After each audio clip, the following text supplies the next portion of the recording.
Nous sommes dans l'année 52 avant Jésus-Christ.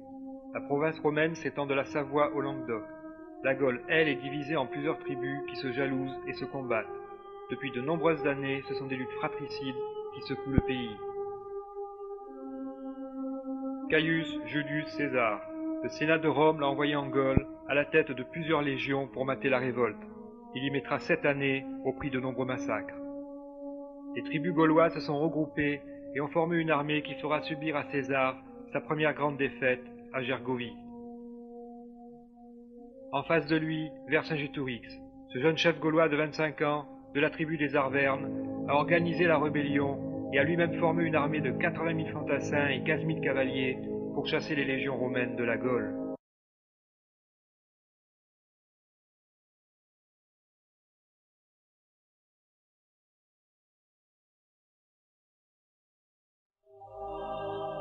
La cité religieuse où Vercingétorix vit son rêve se briser renaît peu à peu.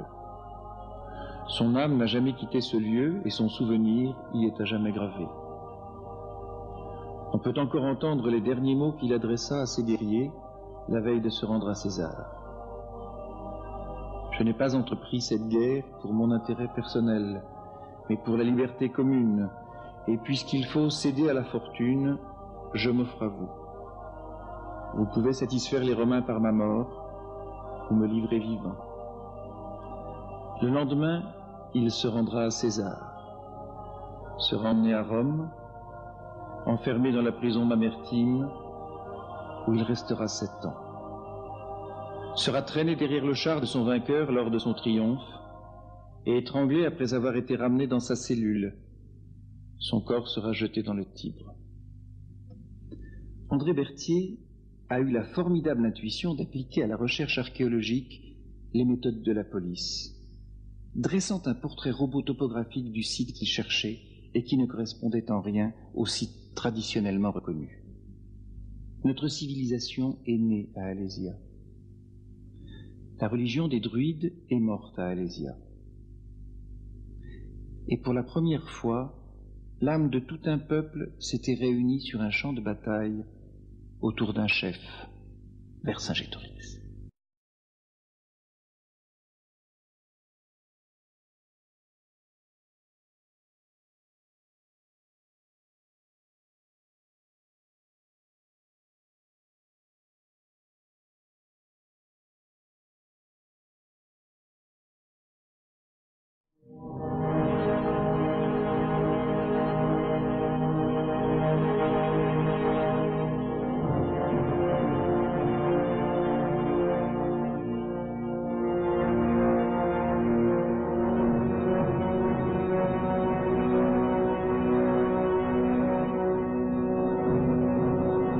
Nous sommes ici dans un secteur où on a trouvé beaucoup de choses au point de vue archéologique, mais aucun archéologue au monde n'aurait forcé ses temps si nous n'y avions pas été conduits par la question d'Alésia.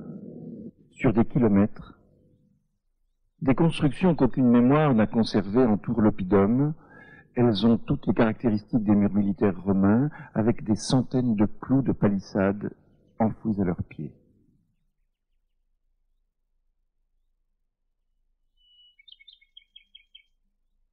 Disséminés dans la forêt, d'énormes entassements de pierres de constructions humaines sont autant d'éléments de fortification.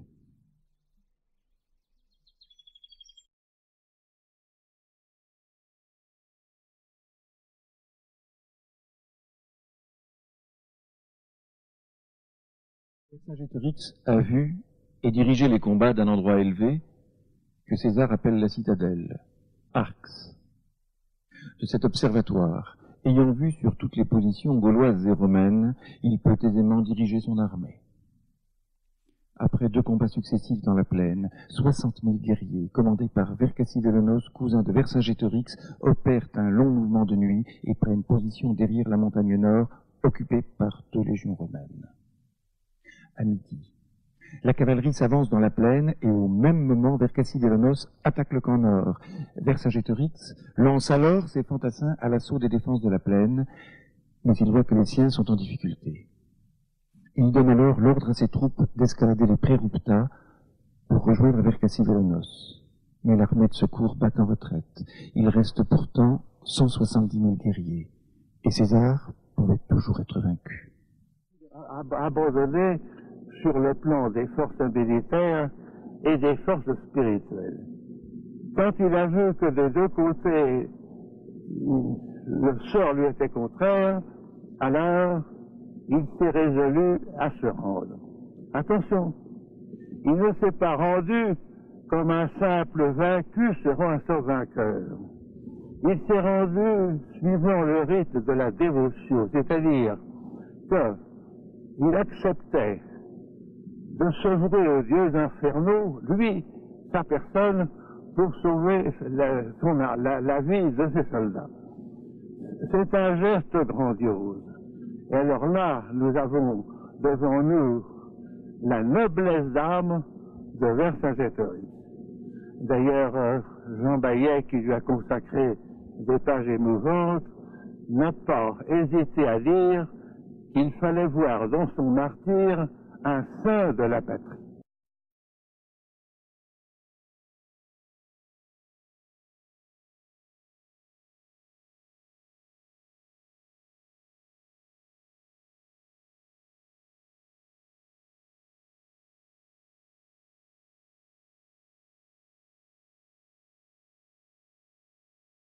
La défaite gauloise devant César en 52 avant Jésus-Christ, Alésia se trouve-t-elle bien, comme nous l'avons tous appris à l'école, à Alise-Sainte-Reine en Bourgogne? C'est un documentaire nommé Alésia le procès, récemment primé aux rencontres européennes de Narbonne, qui relance le débat. Son auteur, Jean-Pierre Picot, y présente la thèse de l'archéologue André Berthier, selon laquelle le siège et la bataille d'Alésia se seraient en fait déroulés dans le Jura. Une thèse à laquelle l'archéologie officielle reste sourde depuis 1962, l'enquête de Jérémy Drieux et David Brunet.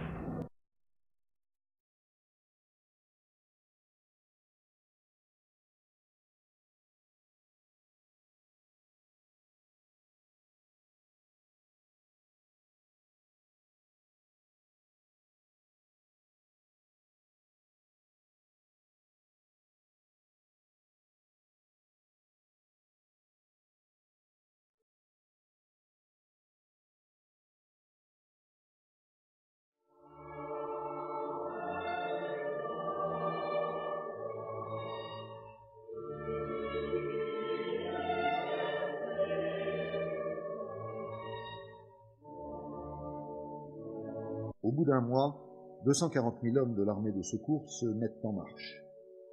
Ils sont commandés par 4 chefs, dont Vercassivélonos, le propre cousin de Vercingétorix. Ils partent tous confiants, certains de libérer Alésia et de chasser les Romains hors de la Gaule.